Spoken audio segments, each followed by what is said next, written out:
বাইরে ঝড়, প্রচণ্ড বৃষ্টিতে আষাঢ়ের রাত যেন আজ সমস্ত আকাশ ভরা কান্না নিয়ে নেমেছে।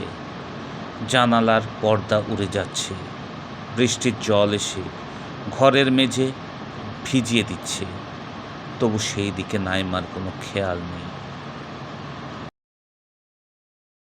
বিছানার এক কোণে নিশ্চুপ বসে সে ধীরে ধীরে অ্যালবামের একের পর এক পাতা উল্টাচ্ছে। পুরনো দিনের স্মৃতিগুলো যেন তাকে টেনে নিয়ে যাচ্ছে বহু বছর আগের এক পৃথিবীতে।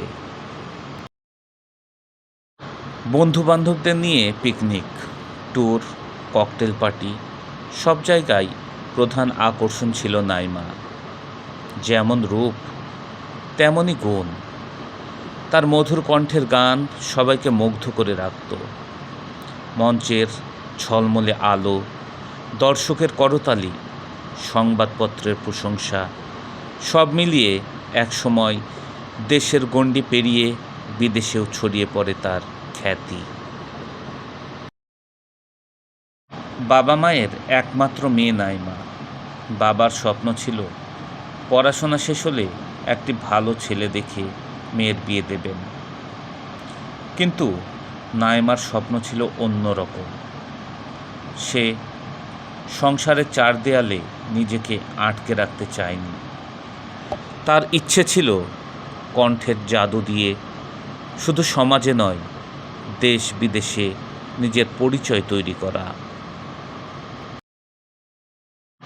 বাবার সঙ্গে অভিমান করে একদিন বাড়ি ছেড়ে বেরিয়ে যায় নাইমা।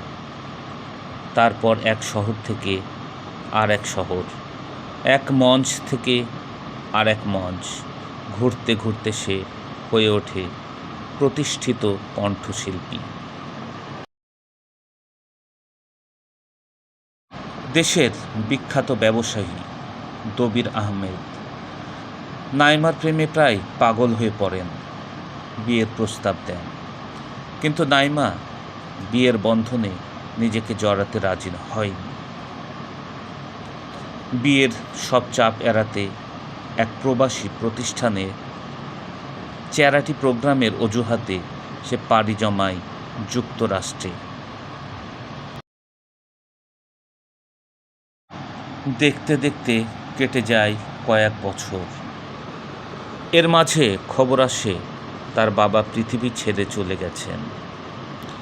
সেই দিন প্রথমবারের মতো সাফল্যের চূড়ায় দাঁড়িয়ে নাইমা বুঝেছিল করতালির শব্দ কখনো বাবার ডাকে পাওয়া উষ্ণতার জায়গা নিতে পারে না। বৃদ্ধা মায়ের কথা মনে হতেই বুকের ভেতর হাহাকার জেগে ওঠে। অবশেষে সে ফিরে আসে দেশে, সেই বাড়িতে যেখানে কেটেছে তার শৈশব আর কৈশোর। নাইমাকে ফিরে পেয়ে বন্ধু মহলে আনন্দ আর ধরে না, কিন্তু সুখ বেশি দিন স্থায়ী হলো না। কিছুদিন পর তার মাও পৃথিবী ছেড়ে বিদায় নিলেন। এখন নাইমা একা, সম্পূর্ণ নিঃসঙ্গ। ছোটবেলার বান্ধবী নীলা এখন 2 সন্তানের মা। নীলা বহুবার বুঝিয়েছে একটা বিয়ে করে সংসার শুরু করতে, কিন্তু নাইমা প্রতিবারই হেসে উড়িয়ে দিয়েছে।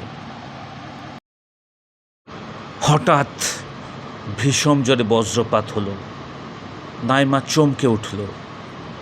স্মৃতির অ্যালবাম থেকে যেন আচমকা বাস্তবে ফিরে এলো সে। কাঁপা কাঁপা কণ্ঠে ডাক দিল, কমেলা, কোথায় গেলি?